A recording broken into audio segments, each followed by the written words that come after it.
And I think it is time now to talk on the substance of the matter. I would like to give the floor first to my colleague and co-moderator for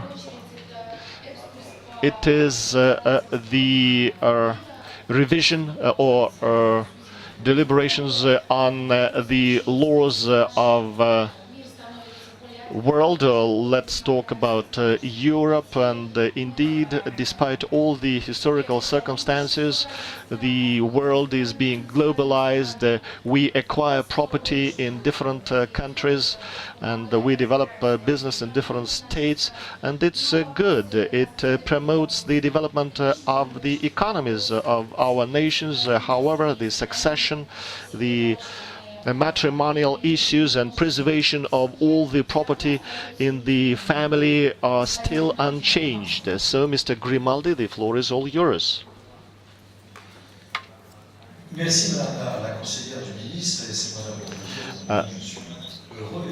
Thanks, Mr. Council of the Minister. For me, it's a great honor to talk in St. Petersburg at the forum, to talk about the succession law, which is humane, but at the same time it is developing real fast. And of course I joined in congratulations of Mr. Yarkov. And of course the subject matter is inheritance without borders, and I was requested to talk about certain trends. This is not an easy task, and at the national level the inheritance law is quite complicated, because the transfer of property is from one generation, it is related to property law, matrimonial, because of the death. So it is at the interface of property law, matrimonial law, and the personal status of the people, and at the same time the succession law is affected by the conflicts of ideologies that is intrinsic to the succession, personal status law, matrimonial law, and property law. And so the perception of family affects on our views how we should transfer property to the spouses, and our perception of property affects our approaches on the different types of property, like businesses or some kind of workshops, material workshops. And our perception of death entails the capacity of the persons who, even when deceased, can affect the succession. The national law is compromised. This does not make the identifications of the trends easier. Globally, it is even a more complicated thing. However, we can identify three trends in this domain. First is vitality of the succession law, because this law is being developed everywhere, and it explains why you have arranged this particular meeting.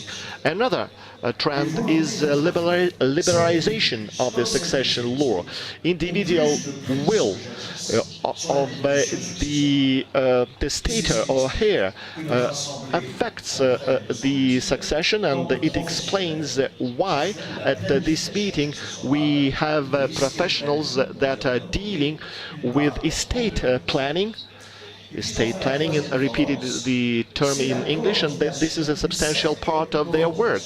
And another trend is coordination of public policy. There are conventions made, or unification of states like the EU, and they generate the instrument of cooperations or even unification that contributes to setting up succession states of sub-nation nature. That's why our meeting is dedicated to inheritance, not only to inheritance, but inheritance without borders. So a few words on these trends. So vitality of the succession law was manifested itself quite recently. There are a number of factors. Some are related to law and the other to practices. The first aspect shows that we can see a recovery of the succession law, resurrection of the inheritance law because of the change of economic and political regime when liberalism take over from collectivism. Private property, and you reminded, is intrinsic part of succession because private property matters only it moves in time, moving from one generation to another. Jean Carbonnier used to state that private property make great deeds because it is being inherited, and the countries that have liberalism instead of collectivism have private property, and its recovery entails a resurrection of succession law and inheritance law, and Russia is that kind of example.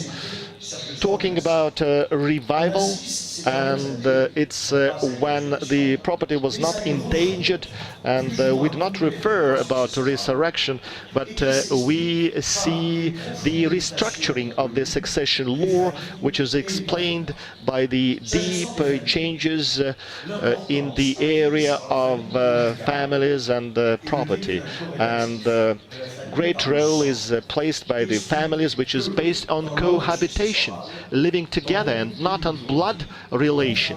That's why many countries today, unlike what was happening some 50 years ago, households are more important than uniting people on the basis of blood relations, and so a spouse must exclude his brothers and sisters from succession, and the classic division between property and the movable is explained by the professional property and non-professional property, and the latter moves out the former, and formerly, the real estate was protected as it was important to keep it within the family. However, now the succession law, pretty often based on the public interests, undertakes to ensure the survival of the business despite the death of the owners. And the owners might be changing, but over here the important is the continuation of the business. And another aspect of the revival, vitality of the inheritance law, and it is manifested everywhere.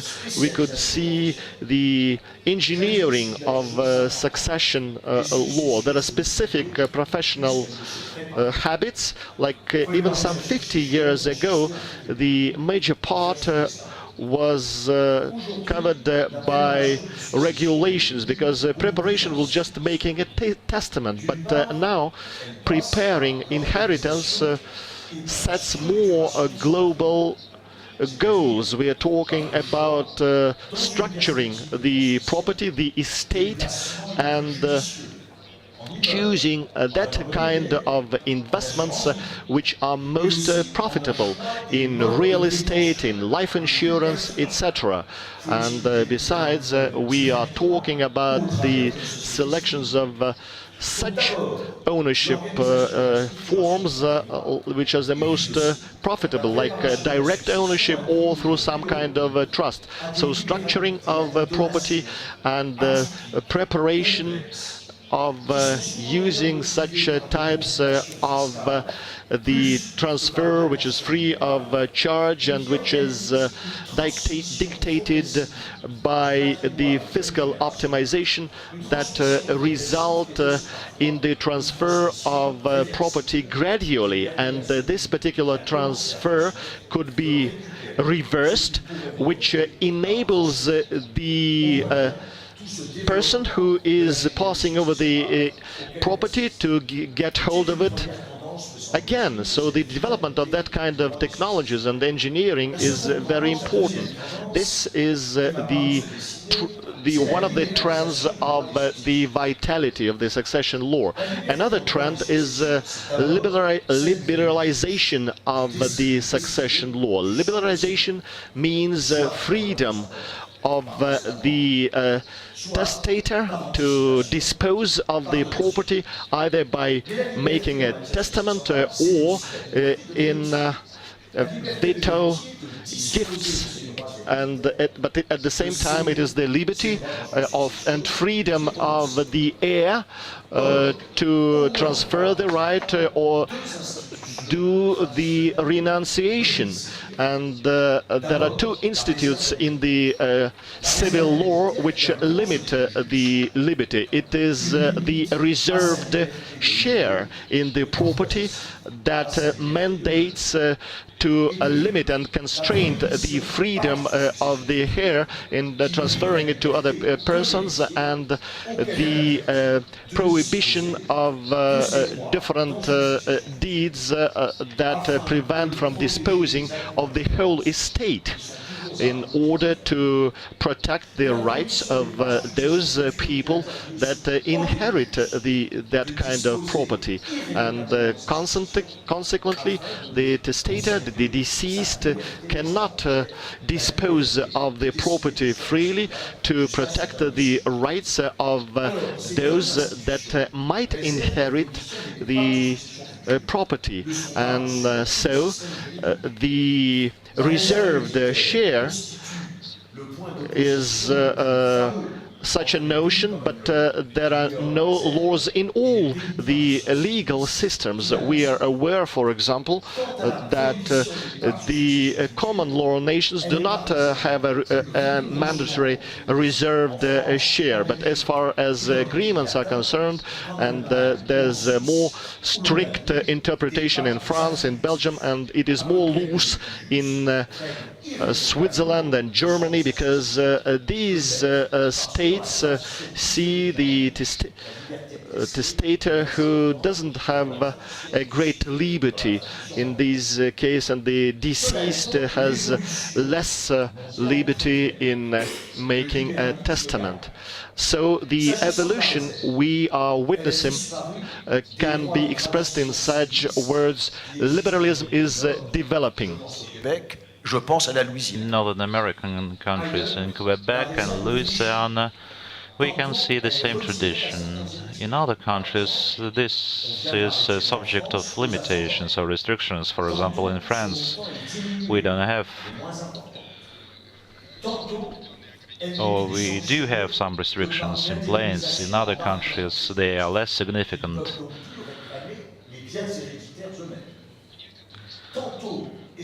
So, in other countries, this could be in a form of serious implications, and it could be circumvented by different methods,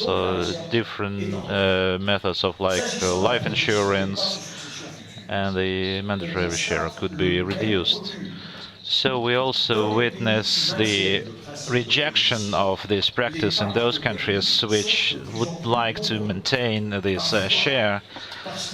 So we are developing different agreements in the field of inheritance, because they allow to retain the family assets in Italy and France. They also allow to take into account the specificity of newly established families or new marriages, like in Belgium. Why do we see this liberalization? I think for two main reasons. The first reason is that we see a new hierarchy in inheritance or succession. Today the economic interests prevail, the family interest, and in those families where the family values are the priority, they sometimes are criticized by the mandatory share of inheritance,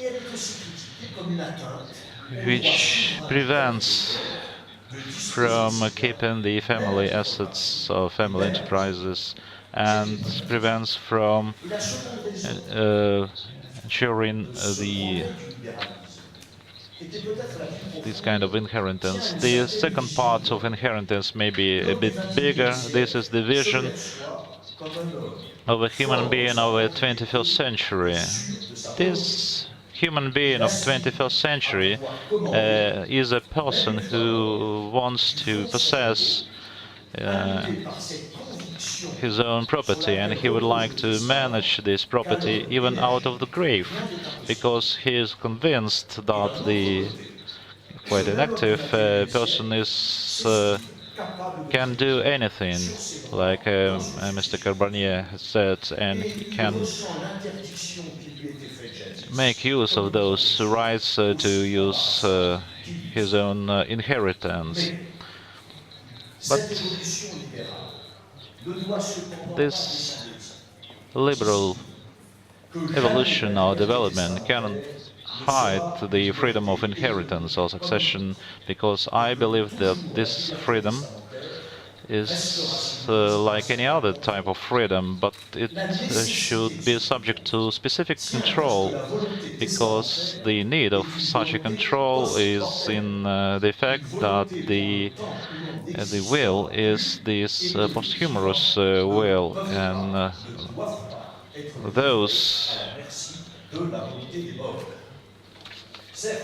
who are still alive shouldn't be dependent on the will of the deceased. It could be wise will, could be fair, but sometimes it's not the case. It could split the members of the family,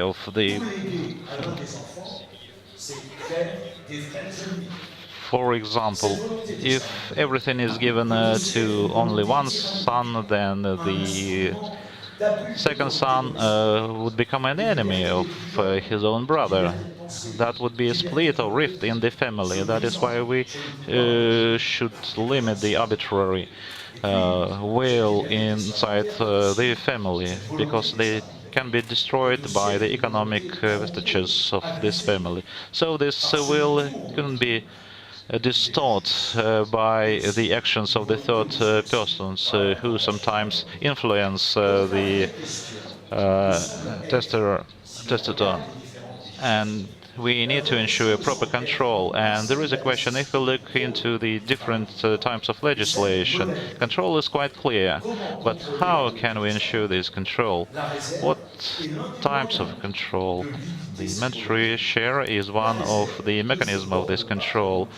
It's quite clear. So this share is not limited to just keeping the property inside the family. It just guarantees the equal shares between the heirs, and doesn't prevent from giving everything to the boy rather than a girl, but it also provides for a possibility to deprive or rid of this property if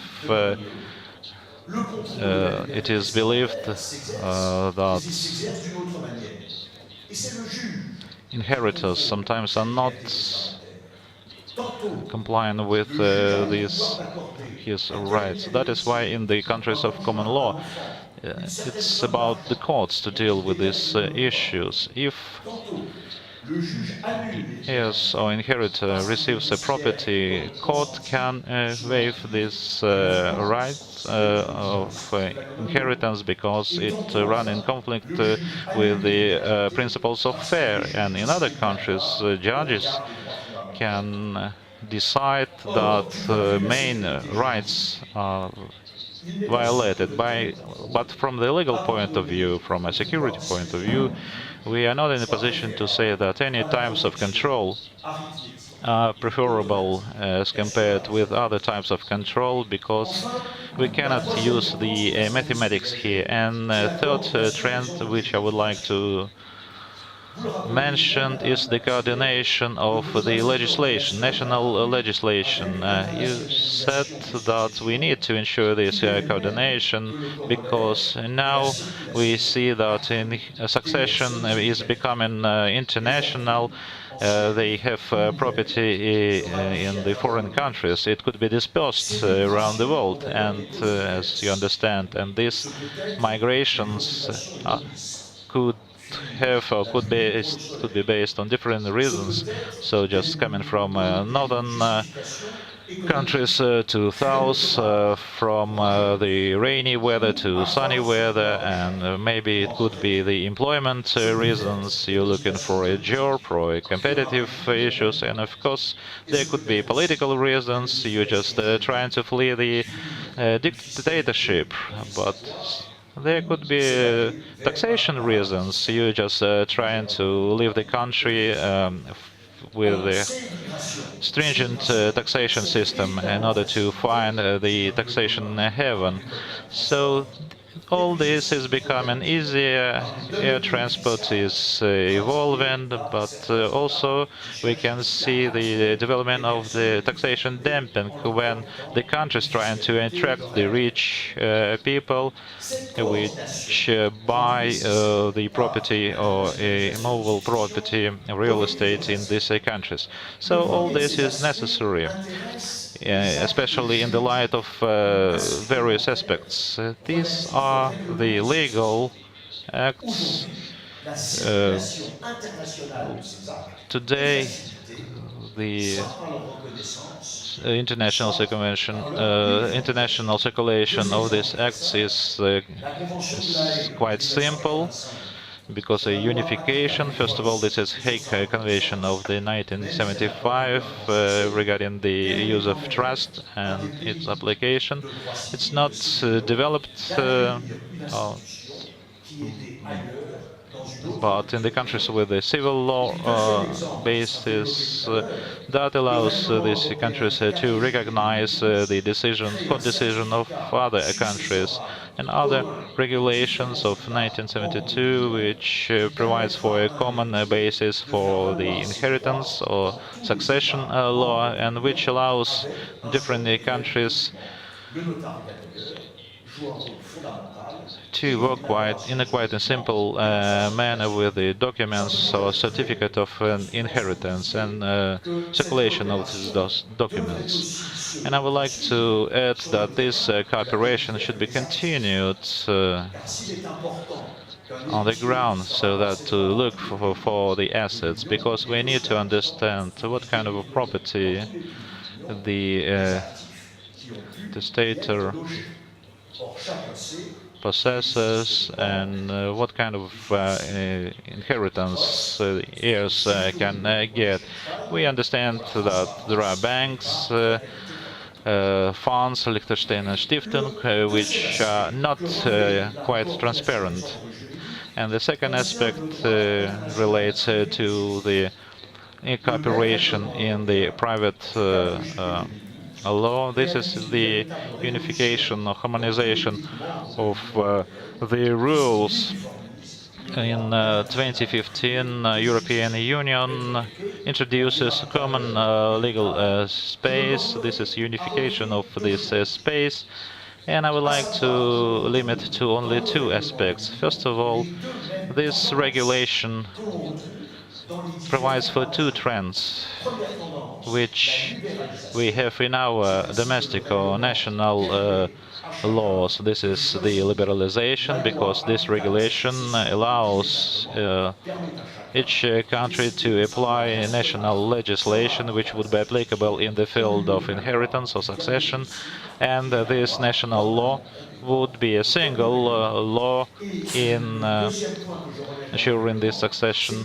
And the second trend is that each state would have a possibility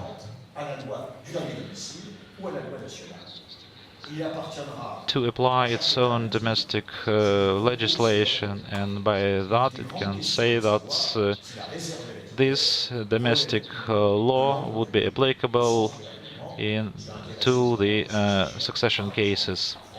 And This, of course, would be very important if we are talking about the French and Anglo types of inheritance. And third aspects of coordination deals with the tangible property or assets or material assets, and the European Convention on the Human Rights, which applies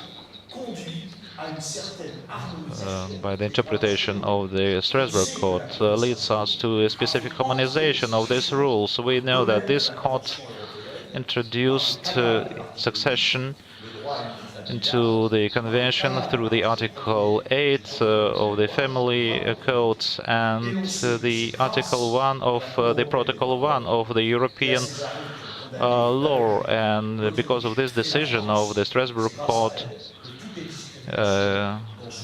with respect to Belgium and Austria, we now know that at present the rights of children are protected, which are born out of marriage. What is the assessment of these countries following this decision? And I would like to conclude by saying two remarks. This is the regime of succession. You said that we are living in the times of globalization, and this is the fact that we cannot deny. And of course, inevitably, this trend would influence the narrowing of the gap between the national legislations. But I don't think that in the succession law we can lose the specifics features of each national legislations. We should keep traditions, pluralism and variety and diversity of these laws by enriching each other. And I don't think that each country should have this mandatory share, but I don't think that economic liberalization should imply or lead to introduction of some economic criteria and nothing else. And second remark deals with the succession planning or estate planning. This planning is a wonderful thing, or could be a wonderful thing, but this is just the aspiration, which is sometimes is irrational or distorted, because people would like to avoid some kind of taxation. They would like to avoid some of the inheritors to receive this succession or inheritance, and sometimes it's just on the brink of some trickery things or fraudulent things, and people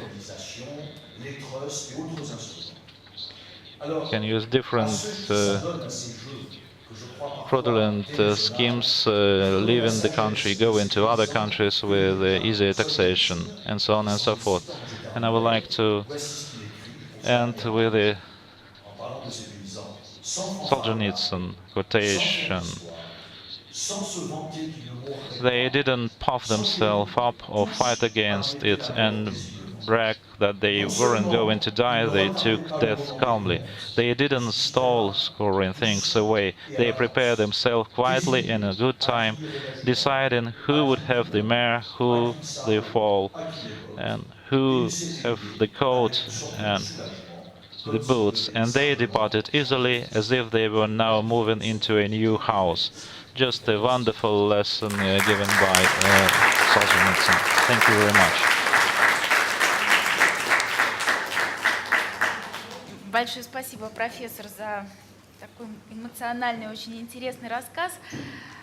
Я думаю, что действительно примеры литературы говорят нам о том, что мы, безусловно, остаемся уникальными в каждой нации, в каждой семье. We are unique in each nation and in each family, and however, life prompts us to understand one another better, and when we do that, we think that we need to unify harmonize our perceptions for this kind of understanding to be closer for us, and would overgrow some kind of problems and help us to take decisions. And now I would like to touch upon one of the things that you have mentioned. It's the new EU regulation on succession, and I would like to give floor to Mr. Guttenhauer to talk about these particular issues. Okay, correction, Mr. Becker then, and then Mr. Hutton. Locker. Madame pardon de ces changements, mais j'ai logique de parler des difficultés. I apologize, Ms. Councillor, for joining into the regulation, but I think it would be logically, from the point of view of understanding, to first have my talk, and Mr. President of the Notary Chamber, thanks for your hospitality, and it's a great honor for me to take part in this activity, and you have mentioned that some of the best experts are present over here, and it's a pleasure for me to consider myself to be one of the best as well. For me, it's a great opportunity to stress and emphasize the work of our representative in Russia, Mr. Medvedev, and correction, Mr. Krasnik, who indeed pull a lot of efforts. So, in continuation of the subject matter that was covered by Mr. Grimaldi, I would like to give a few examples of international succession. What is succession in the international context? In my point of view, the international succession is the succession from a deceased who died in a country which is different to his own state or his permanent residence, or the property is left over, the estate is in a different country than the country of domicile or residence. And the circumstances are determined by a number of personal connections which are related to the deceased. It is either citizenship or domicile or residence or the real facts of connections. That is the location or origin of the estate. In any way,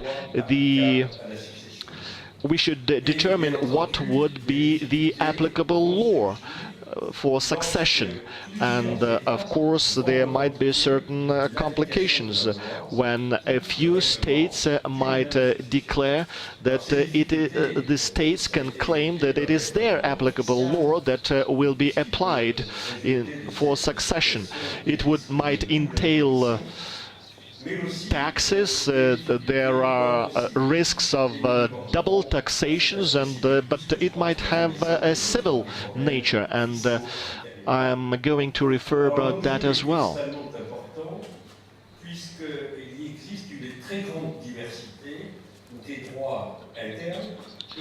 And indeed, it's quite a grave challenge. There are certain complications about the internal standards and norms, and when we analyze different private provisions of law aimed at international succession. Let me touch upon the obstacles and the barriers that are on the way of regular functioning of different systems as a matter of principle. So what does private international law regulates? Much depends on what state it is to overcome the international difficulties. The EU has prepared the special regulation on 2012, and there was a reference made to that, but we are going to discuss it in detail. So there's a conflict and clashes of different rules and provisions. There are certain principles. One is the principle of unity. Some of the states have adopted this particular rule, and this law is related to the unity, and it is related to all the types of inheritance, irrespective of what the estate is.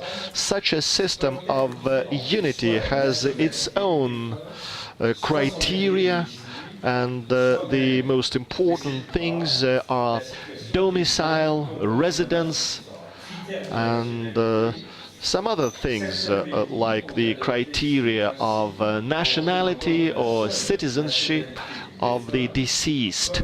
So the principle of nationality, or to be more exact, citizenship of the deceased. Some states of the European Union will have to change the law before the 17th of August 2015 to make everything unified, make everything look alike. Germany, Austria, Spain, Greece, Hungary, Italy, Latvia, Lithuania, Poland, Slovenia, Czech Republic. So major part of the EU will have to change their applicable law for the system to be the same.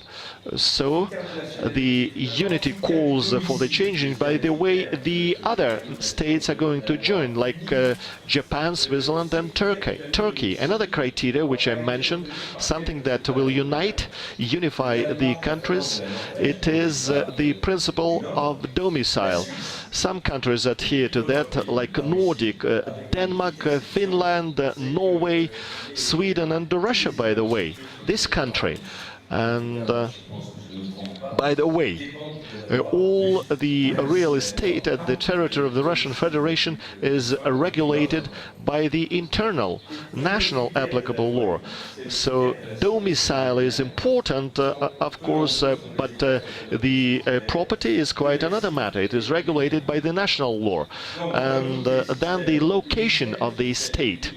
And we have Mexico and Uruguay that have this principle prevailing. So there's a unified and fractured system that splits the property into real estate and movables, and that's why we face fracturization, and one is related to the last place of abode of the deceased, and regulation with respect to the movables, and much depends on what the estate is and where it is located. So in conformity with the principle of the domicile of the deceased, there are the countries like Belgium, Bulgaria, France, Luxembourg, Malta, the UK that adhere to this principle, and some non-European, Australia, Canada. These are large countries, China, by the way, and the US, Thailand, and the Ukraine. And now, as far as regulating the system in conformity with the national law, it is Romania and Monaco, and it is related to such a kind of property that could be expatriated.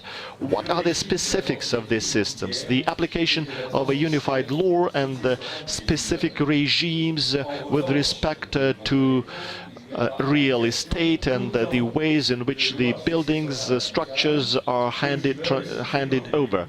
And of course, applied over here would be the national applicable laws if the testator has a large amount of property abroad. And so we should talk about the subject matter of estate planning, how this is going to be in the future.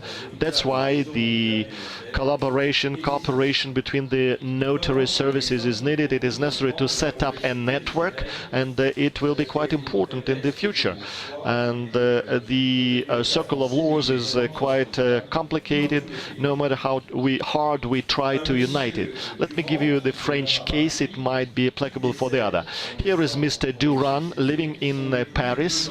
It's his personal abode, and his heirs, his spouse after he dies, and 2 children. He has bank deposit. He has an apartment in Paris, and besides, he used to have property abroad and a bank account abroad. So what would happen after his death? His spouse, or rather widow, would claim that not one law will be applied. One is the French law on real estate and the French bank account, because his domicile was French, and the French law on is applied to apartment. But another law will be applied to his other share of the property, which is abroad, and the foreign bank account. And for the time being, different laws are applied. Take Italy, for example, and that's where his second estate is. And so, in conformity with the applicable law in Italy, Mr. Durand, or the late Mr. Durand, could be entitled to regulate everything by French law, and the Italians might concede to that. But what if he would have the real estate in Russia? And there might be exceptions, because I said that the real estate in Russia is regulated by the law applicable in Russia. So the fracturization is possible, like splitting the estate, but we face fracturization.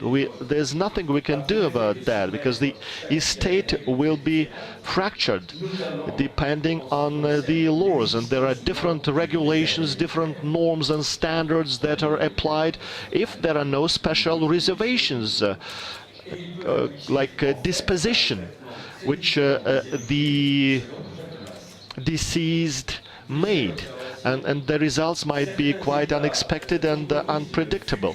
What other notion could be made?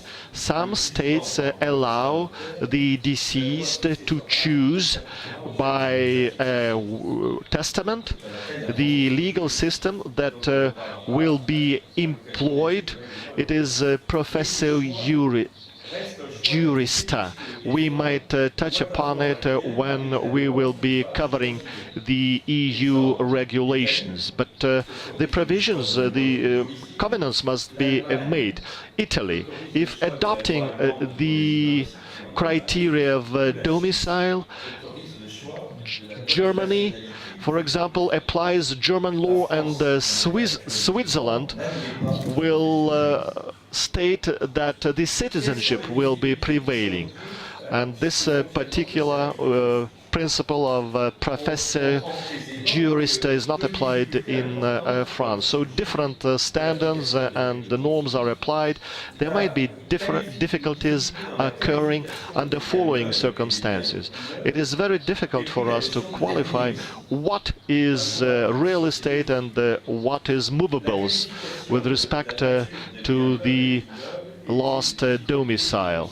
So qualification of movables and immovables is quite a challenge, and it much depends on the fracturization system. It is the difficulty of the French law as well, because some of the forms of the movable property is considered by as an real estate, but much depends on how the assets are evaluated by a certain legal systems, because these forms cannot be real estate as per law, and this is a ridiculous case, and sometimes it's quite ridiculous. For example, in some laws consider those B houses as immovables, and the tractor is an immovable. So it's very difficult to define it. Talking about the principle I mentioned, domiciles, it which depend upon many circumstances, and it will depend on the will of the deceased, and on what was his perception of the property and how it is regulated by the residents. Some countries, like the UK, for example, they have a well-defined connection to domicile. It is the domicile of origin. It is virtually equal to the notion of citizenship. So I've mentioned some of the conflicts of the law, but this is not everything, because in practice we face the principles of the reverse referrals. What about, so talking about this principle, and the law takes into account the legislature of the other state, but the second state accepts the law of the first of the former country. This does not make the life easy, because each refers to the law of the other country.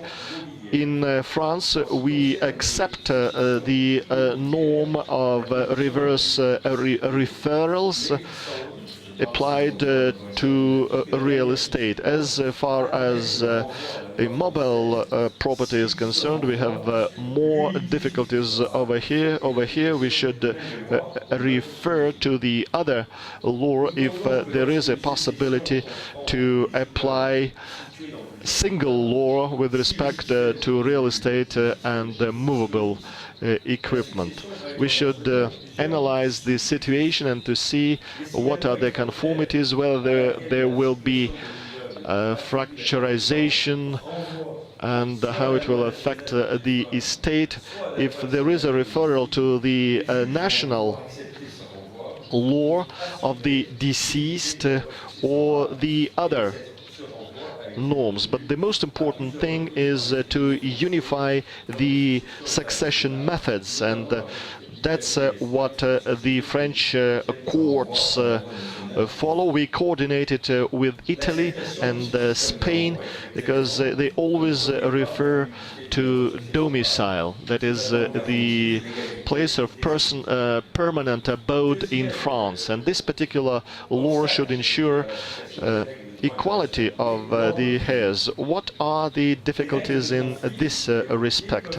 Of course, it is the international public policy, and we should see how competent is the international law in this respect. There might be many issues coming up.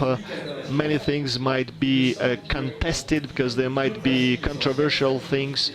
So there are two major principles of the international public policy. It is the principle of freedom, liberty, and the principle of equality. One, it is the freedom of religion. And quite possible that there might be a situation when the international law will be contradicting to public policy, and the French court consider the conflict of laws. There might be Muslim laws of the Muslim countries because the certain heirs might be exempted from the estate because they are of a different religion. But there is a principle of non-discrimination that should be applied.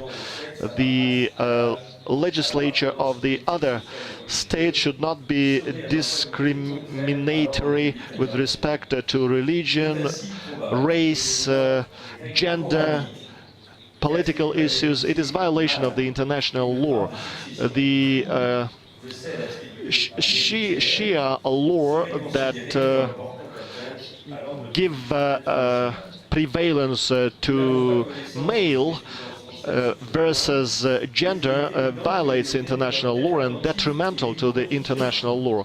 We cannot be talking about the attitude of the French law, but we should tread quite carefully when dealing with that kind of cases. We had a case, a deceased Algerian dying in Algeria. He has a boy and a girl. In applicable law in Algeria, the shares are not equal between the girls and boys. However, the French notary that will be dealing with the estate in France will have to overcome that kind of inequality that is intrinsic to the international laws. Domestic regulation. Professor Garibaldi has talked about this. We have some exemptions, and compulsory portion should be established in accordance with the principles of the international law. So we still have to decide on that. There are some different approaches towards that. And some researchers, including Professor Garibaldi, believes that this remarks deals with the succession and not with the rules of order. We can say also that the spirit of the European regulation, which I mentioned before, this is a new regulation, is going in the reverse direction, and it doesn't mean that it doesn't provide for compulsory portion. As for the agreements which are to be reached, and under the French law, which are considered sometimes as exemptions from the public law, this is a very important challenge today, especially in the situation when the French law is applicable into the international succession. But the more frequent violation for the prohibitions to conclude such agreements mean and are provided by the existing doctrine, and we see it in the legal practice, court practice, and we can believe that today this prohibition or ban is not a characteristic feature of the international public law. With respect to the succession law, we can say, for example, when the testator or legate being alive changed the conditions of will, that could be regarded as a prohibition when a person changes the place of residence in order to move its property to the country with a different legislation. This prohibition also could be observed in the change of nationality. French becomes British as a result of marriage, so that to avoid the restrictions with respect to the compulsory portion of succession provided by the French law. And then this third type, which is the movable property, turns into the immovable property. But the evolution of the law under the EU legislation and the Hague Convention stimulates the free choice of legislation by the testator, so that to ensure the application of the criteria which allow to avoid the violation of the existing legislation. And today I believe this rule is getting excluded. Some words in conclusion.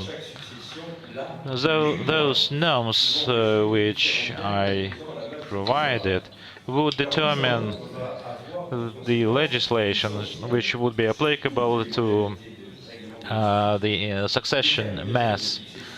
This legislation to be applied provides for specific actions, determination of the inheritors, quality of inheritors, determination of the compulsory portion, rights of the spouse, and different types of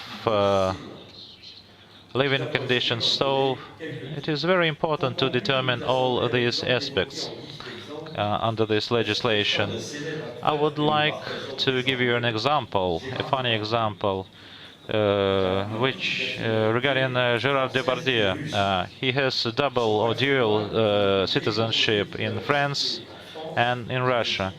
His property is dispersed in Belgium, Russia, Switzerland. Of course, I wish all the best to him, long life, and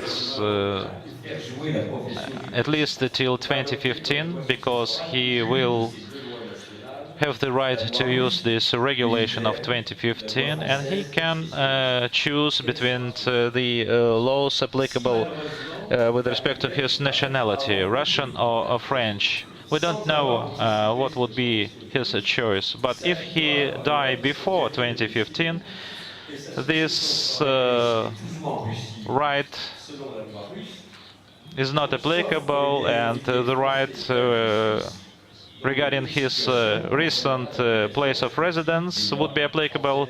In this case, that would be the Russian legislation, with except of the property he has in Switzerland, France, and Belgium. And it could be a problem. So his inheritance would be governed by 4 legislations, which, as you understand, can be accompanied with some complexity or difficulties. And I'm not sure that those taxation benefits Gérard Depardieu got after he changed nationality could be beneficial in terms of his inheritance. Thank you very much. Okay. Thank you very much for passing on the word to me. And thank you very much for the warm hospitality we are incurring here in St. Petersburg. Thank you very much also for the marvelous organization, and I very much appreciate to address such a distinguished audience. I will speak to the EU succession regulation. Sometimes succession law seems to be an underestimated legal matter, although it is of major economic importance. Estimates prove that within the next 10 years, the amount of assets inherited in Germany and actually throughout Europe will be higher than ever before. This is mainly due to demographic reasons, of course. Apart from the increased economic importance of succession law, the legal requirements for a proper succession planning have enormously increased due to international marriages, employment abroad, as well as an increased traveling activity. In order to facilitate future legal settlements, in particular in view of the increased number of successions with cross-border implications, that is, either the heir is in a different country, or the deceased person, or the property. Well, in order to facilitate these legal settlements, the European Union has set itself a target to create a single regulation on inheritance, which is valid throughout Europe. This objective has been achieved. After more than 10 years of legislative work, the succession regulation was adopted in 2012 and will apply as from, we already heard it, the 17th of August 2015. So 2015 will be a very crucial year for us. Some of the relevant key questions the regulation is trying to solve on a uniform basis across Europe are as follows.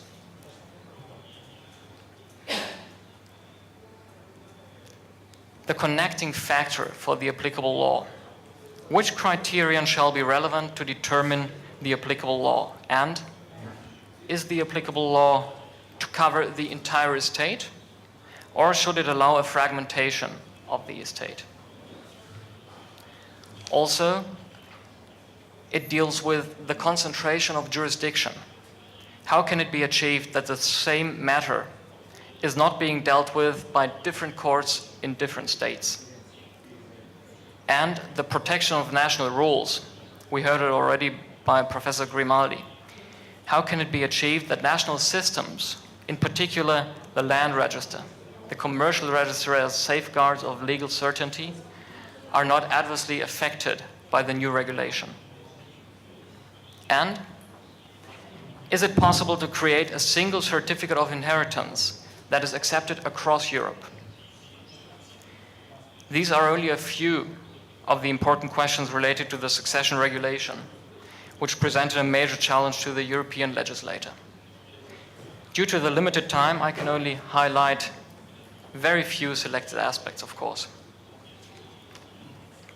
First and foremost, as we already heard, there is the principle of domicile, referring the applicable law to the last habitual residence of the deceased person, and not referring, as we heard, the majority of European states used to do, or still do today, not referring to the nationality of the deceased person.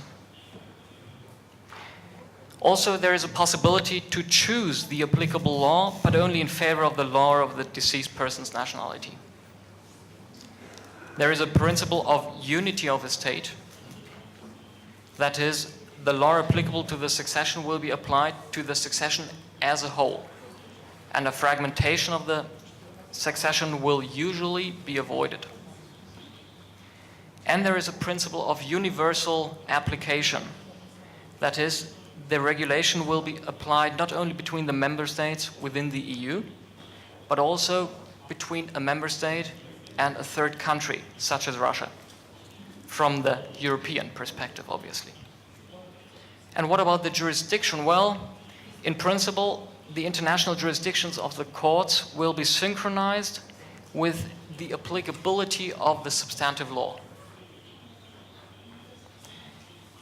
And last but not least, is there a Europe-wide proof of succession?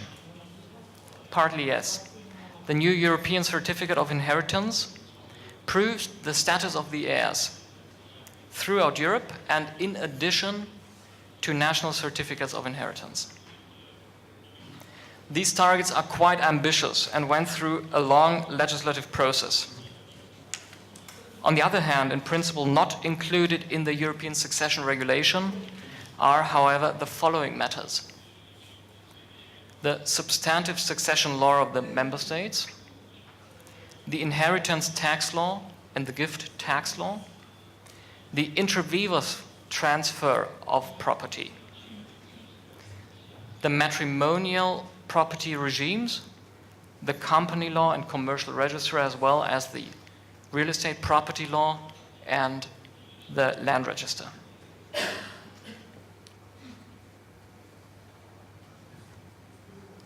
Actually, we already got so far. The exact demarcation between the different areas of law is often unclear. Particularly problematic are the interfaces, as we partly heard already, in individual cases between the succession law on the one hand and the company law, the matrimonial law, and the property law on the other hand. The succession regulation came into force on the 16th of August 2012, but will not apply before the 17th of August 2015.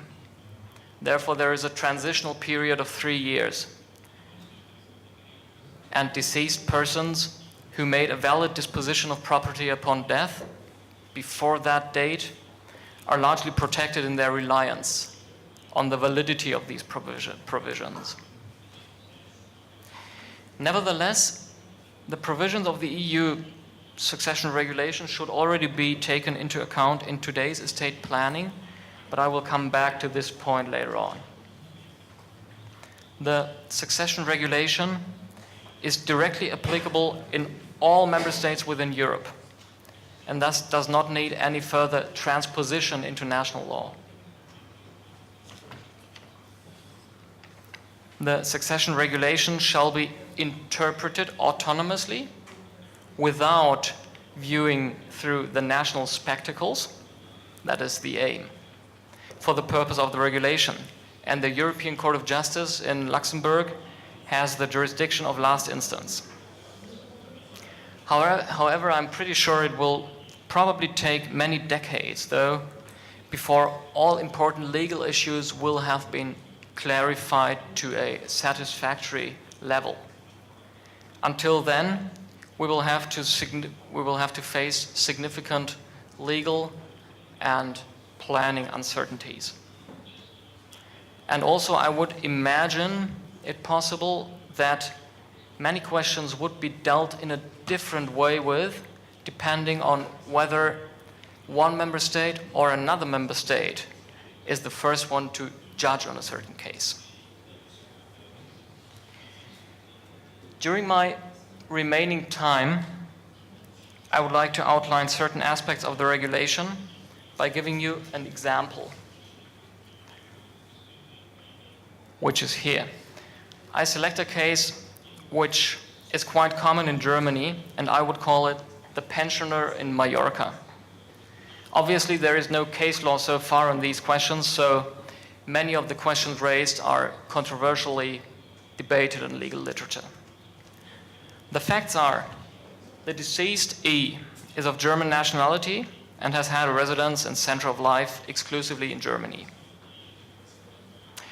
Since he retired, he regularly hibernates on Mallorca because, you know, in Germany, especially in Berlin, where I'm from, we have cold, dark, and damp winters.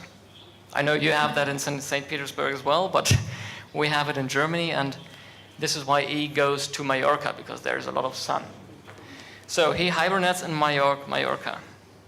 However, he does not spend his entire old age on Mallorca, but regularly returns to Germany during summer. E dies while staying in Spain in 2014, which is variant 1, or in 2016, respectively, which is variant 2, without leaving a will. And the question is, according to which law the succession will be determined? Well, let us look at variant 1 first, that is to say, at E's death in 2014. From the German point of view, the law applicable to the succession is determined by the deceased person's nationality, which means only German law would apply in this case. The last domicile of the deceased is not relevant. The Spanish international private law also refers to the deceased person's nationality. Thus, Spanish courts would also conclude that German succession law is the applicable one. However, this result could be totally different. If the case did not take place in Spain but in England, for example, the courts would come up with different results. England would indeed consider English law to be applicable, provided that the testator has had his habitual residence in England. In this event, this would lead to a first come, first served situation. Depending on who would succeed in taking legal action first, England or Germany, the outcome would be totally different, in particular with a view to rights to the reserved share, as we already heard. Now, let us have a look at variant 2. E dies in, to make it short, 2016.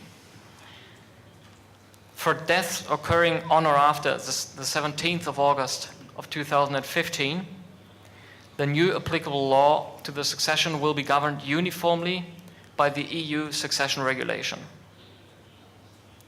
The deceased person's nationality is not relevant any longer, but his last habitual residence. This, to be honest, comes as a thunderbolt to most of the European states, since many member states, Germany among them, had focused on the nationality. And this has now come to an end. However, the deceased person will have the possibility to choose the law of the state of his own nationality. The applicable law shall be determined in a uniform manner, which again is contrary to current practice in Germany, where it is also possible to fragment the succession when real estate is concerned. Now it is all about the key concept of habitual residence. This is the crucial point of the whole regulation, and yet the term habitual residence has not been defined in the regulation itself. You can only find one aspect in a recital that might help you with dealing with the concept of habitual residence. Accordingly, an overall assessment of the circumstances of the deceased person's life during the last years before his death have to be taken into account. While determining the habitual residence, the following circumstances might be relevant: the duration of the deceased person's stay in a certain country, the regularity of his visits, the center of interest of his family and his social life, which has priority over the fact that he stayed in another country for economic or professional reasons, even the nationality of the deceased, although we have overcome the principle of nationality, and also the location of the assets may be relevant. I think you realize it already. The assignment is neither black nor white, but instead there are many shades of gray in between. And it is up to us, consultants, in advance to foresee which shade of gray will apply. Naturally, this causes quite an uncertainty, which so far has always been avoided by the clear-cut criterion of nationality. The European legislator himself points out that determining the habitual residence might prove complex in some cases. Just think about cross-border workers, migrant workers, managers, students, globetrotters, and other phenomena.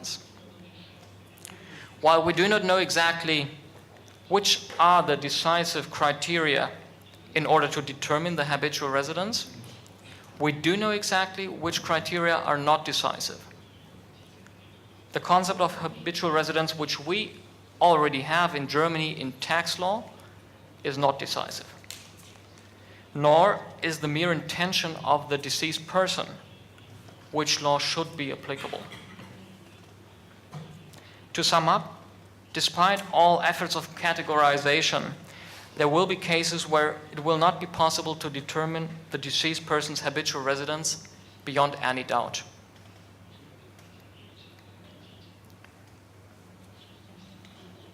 No. Furthermore, the succession regulation itself fosters this doubt, because the regulation itself provides for an exception to the general rule of habitual residence. This exception applies if the deceased was, quote, manifestly more closely connected, unquote, with another member state. Then the law of this other member state should apply.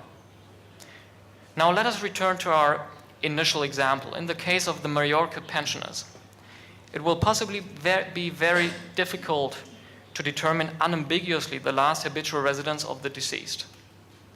Depending on the individual case, the habitual residence could be either in Germany or in Spain. If the habitual residence is considered to be in Spain, the deceased could nevertheless have been, quote, manifestly more closely connected, unquote, with Germany. In the event of a disposition of property upon death, there might also be a conclusive choice of law in favor of German law. And moreover, despite all efforts to unify the law, there are practical issues. I dare to assume that the result will probably also depend on the fact whether German or Spanish courts will have the first say on this issue. What are the practical consequences for a notary in this case? Well, legal practitioners have the difficult task to make appropriate provisions even for those cases where the deceased person changes his habitual residence prior to his death without aiming to be subject to a new law. It is possible to prevent legal uncertainty by explicitly choosing the applicable law in a will. A choice of law may therefore be an option for German nationals residing in Germany without any foreign connection at present. Apart from these important questions, there are countless minor questions, but also further aspects of utmost importance, which I want to briefly mention. The European succession regulation, for instance, makes a proof of inheritance available across Europe, which is called a European Certificate of Succession. This is a very useful idea, however, as so often the devil is in the detail. The EU Commission is currently drafting up a standard form for this certificate, which currently has 37 pages. You heard correctly, 37. The German counterpart, the German Certificate of Inheritance, has only 1 page. And there are other minor problems with this new European certificate. Also, upon settling the estate, the question arises how it should be shared out. And although the sharing out of the estate is governed by the regulation of succession, and thus governed by the applicable law of one single state, it is not quite that simple. If, for instance, a person dies in Spain and names his son as heir, but leaves his apartment in Berlin to his daughter, in a legacy, his daughter has to go to a German notary to have the property transferred, because the EU succession regulation remains or leaves the German national registers untouched. And there is good reason to leave German registers as safeguards of national security or national legal certainty untouched. As a conclusion, I think the EU regulation revolutionizes the succession planning in the respect of international successions. Firstly, existing wills and inheritance agreements will have to be scrutinized when drafting dispositions of property upon death. One will particularly consider the possibility of choosing the applicable law. Second, admittedly, the succession regulation does not immediately apply to inter vivos transfers of property, but it influences the anticipated succession in many ways. Consider, for instance, contracts on reunification of inheritance or of the reserved portion. Thirdly, the interfaces between succession law on the one hand and matrimonial regimes, property law, and company law on the other hand can be very problematic, so the applicable law should be synchronized with the succession law. And last but not least, when choosing an international domicile, the succession law could play a decisive role in future. It will become very important in future to compare national succession regimes and weigh up their advantages and disadvantages. So, this can be, to counselors in succession matters, a good opportunity, but also, as we already heard, some risk. Ladies and gentlemen, I have come to an end of my short introductory presentation. Thank you very much for your attention, and now I'm looking forward to the discussion. Thank you very much.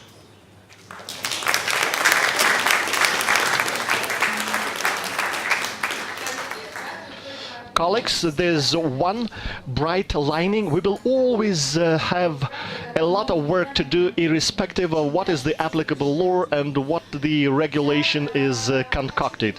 The further on, the more work. I would suggest that we will have some 15-minute break to get back to this conference room to discuss the issues of unifications or the applicable law in succession, and to talk about estate planning. So see you in 15 minutes.